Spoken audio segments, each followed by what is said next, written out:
Abaluganda Mukama yebazibwe nate nkomyewo okubanga twongerayo okugabana kwaffe okw'omusaayi gwa Yesu Kristo. Mulundi ogwayita twalaba omusaayi n'engeri gye gwatandikamu mu kitabo eky'olubereberye n'engeri gye twatuuka ku kitabo mu ndagaano empya nga Yesu Kristo awa abayigirizwa be nga bagamba nti guno gwe musaayi ogwayiika ku lw'okuggyawo ebibi. Kati nziramu nate okwogera nti we tulaba mu kitabo eky'Okuva essula ey'e12 olunyiriri olusooka kutuuka ku lunyiriri olw'13 omusaayi kye gwakola eri abaana ba Isirayiri ne gubatangirira malayika ow'okufa n'atabakoomako, ne gubatangirira Falaawo yalina eggye eddene naye n'atasobola bakomako n'embalaasi ze zaali ennene nga bano balina bukoko, balina bubuzi, balina bwana buto nga batambula, naye Falaawo teyasobola kubakomako ne we yabagoba nga te bo baali ku bigere nga Falaawo ali ku mbalaasi teyabakomako. Lwaki? Lwa musaayi. Kati omusaayi guno ogwo omusaayi ogwayiika kaali akabonero ak'omusaayi gwa Yesu Kristo eyali agenda okuweebwayo ng'omwana gw'endiga kubanga era nabo basaddaaka ndiga. Kati ku mulembe guno ogwaffe omusaayi gwa Yesu Kristo gwe gukola mu bulamu bwaffe. Omusaayi gukyalina amaanyi ng'omusaayi we gwasobola okununula abaana ba Isirayiri e Misiri, ne gubanunula mu Falaawo, ne gubanunula ku malayika ow'okufa kawumpuli eyayita n'atta abaana bonna, naye bo ne babeera nga tebafiiriddwa bibereberye byabwe. Omusaayi ogwo gukyalina amaanyi. Omusaayi gukyakola ekintu kye kimu. Omusaayi gwa Yesu Kristo tegukyuka, gusigala n'amaanyi nga bwe gwali luli, bwe guli n'olwaleero ate bwe gugenda okubeera. Ku mulembe gwaffe omusaayi gw'amaanyi, n'emirembe egigenda okujja era omusaayi gw'amaanyi. Omusaayi gwa Yesu Kristo gwo tegusobola kuggwaamu maanyi. Tulabye mu kyawandiikibwa ekyo ekya Exodus eky'Okuva essula esooka 12 olunyiriri olusooka okutuuka ku lw'13 ng'agamba nti kubanga ndiyita mu nsi y'e Misiri mu kiro, ndikuba ebibereberye byonna mu nsi y'e Misiri, omuntu n'ensolo era ne bakatonda bonna ab'e Misiri ndisala emisango nze Mukama. Kati omusaayi guno nga lulwe nabagambye nti guleeta protection. Omusaayi guno gulwana. Omusaayi guno gwogera. Kati Katonda ye yabagamba musumulule musaayi, muguteeke ku mifeebeeto z'ennyumba zammwe, ndibakola ki? Ndibalokola. Omusaayi guno w'ogukoowoola gulina amaanyi ge gamu. Lunyiriri lw'13 agambye nti awo omusaayi gulibabeerera akabonero ku nnyumba ze mulimu, nange bwe ndiraba omusaayi ndibayitako. Omuntu senga oba ova awaka nga weekoowoleddeko omusaayi, obubi bwe bujja bukuyitako, so tewalibeera lumbe mu mmwe okubazikiriza bwe ndikuba ensi ey'e Misiri. Ffe kino tukirabyeko mu biseera bino ebyakawumpuli owa ssenyiga ono, nga liile we tukoowodde omusaayi wabaddewo Katonda n'alokola abantu lwa musaayi. Omusaayi gwa Yesu gulimu amaanyi. Katonda agambye nti bwe ndiraba omusaayi ndibayitako.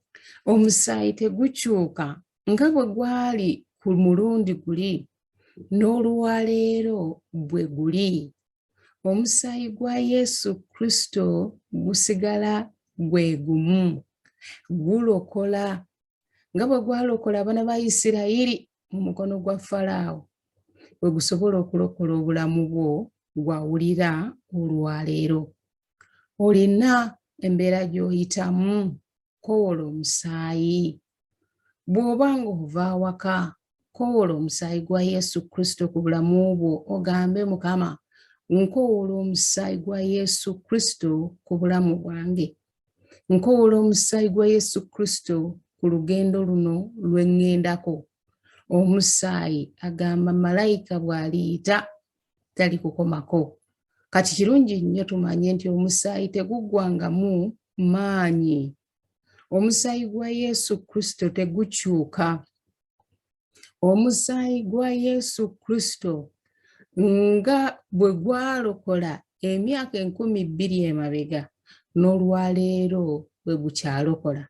Ate tegutulokola bulokozi mu bulamu obugenda okujja okubeera nga tetugenda mu muliro, naye ne mu buno obulamu obwa bulijjo. Omusaayi gwa Yesu Kristo guzza obujja. Kati gwe bw'oba ng'olina embeera gy'oyitamu, oba oli mulwadde, sumulula omusaayi, gamba nkoowola omusaayi okuyita mu masoozi zange, okuyita mu binywa byange, omusaayi gwa Yesu Kristo okuyita mu body system yange, okuggyamu buli ndwadde zonna. Omusaayi gwa Yesu Kristo gulina amaanyi. Omusaayi gwa Yesu Kristo gunaaza. Gucleansinga nga bwe nabagamba mu kuyiga okwayita, nti omusaayi gwo guno oguli physical gumanyi okucleansinga oba okunaaza omubiri gwo. Kati oba guno ogugwa oguvunda oguggwawo gusobola okuyambako ate ogwa Yesu Kristo. Kyenva nkusaba koowoola omusaayi. Beera nga weekotewoolerako omusaayi. Tobeera bubeezi awo ng'olina omulwadde n'omutunuulira butunuulizi, muwe akakerenda ke akamire, mutwale ew'omusawo nga bw'olina omutwala, naye musumululireko omusaayi. Obanga mutwe gwe gumuluma, koowoola omusaayi. Obanga musujja, mukoowoleko omusaayi. Musumulula omusaayi gwa Yesu Kristo ku malaria parasites zonna. Omusaayi gwa Yesu Kristo tambula okomyewo obulamu. Kirungi nnyo abakristaayo okumanya eky'omuwendo Kristo kye yatuwa. Yatuwa omusaayi gwe, omusaayi bwe bulamu. Ate agambye mu kitabo kino kye tusomye ekyokuva, tindisala emisango obubi eri bakatonda ab'eggwanga, ndibalamula. Olwaleero bwe tukoowoola omusaayi, Sitaani alamulwa, kubanga Sitaani yatutawaanya ffenna. Obubi oba ekyalo kyo kiriko obubi. Waliwo omukyalo omu yali mu Amerika eyo, omukyalo oyo ng'asula ku kizimbe, naye nga ku kizimbe ekyo waalingawo abavubuka abanywa ebitamiiza ebiragalalagala nga babinywera awo. Kakati ate nga balina ng'abaana baabwe abato, kati ne kibayisa bubi. Naye we baatuuka, Mukama n'abalaga nti musumululenga omusaayi.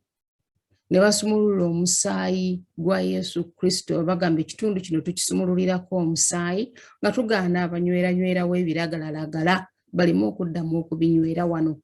Munnange baasaba, wayita akaseera katono, poliisi nejja, ab'obuyinza ne bajja, abantu abo ne babakwata ne babatwala ne bataddamu kunywera awo ebiragalalagala. Ate si bo bokka, naffe waliwo ekyo twali tubeera mu bimu ku bitundu wano, naye walingawo era nawo abavubuka, ng'abavubuka bajja wansi, twasulanga nga wansi waliwo edduuka nga ffe ate tusula waggulu, naye bajjanga era nabo ne bakolera ebidagaladagala awo, naffe ne tusumulula omusaayi ne tugamba tujja kukkiriza mbeera eno, ne tusumulula omusaayi ku bubi obwali bukolebwawo, nga batuuka ne balwana ne baleekaana ne bakola effujjo lingi. Naye ffe kye twakola ne tugamba tusumulula omusaayi. Obukuumi bubeere ku kitundu kino, obubi buveewo. Kati njagala olwaleero nkulekere omusaayi. Sumulula omusaayi ku bulamu bwo. sumulula omusaayi ku bubi bw'otoyagala. Oba abaana bo balina empisa embi nga gwe tozaagala, zisumululeko omusaayi gwa Yesu Kristo. Omusaayi gucleansinga, omusaayi gutukuza, gujja kuzikola ki? Batukuza. Kubanga obubi bwonna bw'olaba butandikira mu mwoyo. Kati gwe bw'osumulula omusaayi gwa Yesu Kristo, gwo gugenda eri ku kikolo, eri ku mwoyo, oguleeta effujjo, omwana wo n'abeera nga tawulira, omwami wo n'abeera nga atawaanyizibwa, omukyala wo n'abeera nga atawaanyizibwa. Kati njagala osumulule omusaayi. Sumulula omusaayi ku bulamu bwo, sumulula omusaayi ku b'eŋŋanda zo, sumulula omusaayi ku community, ku kyalo kw'obeera.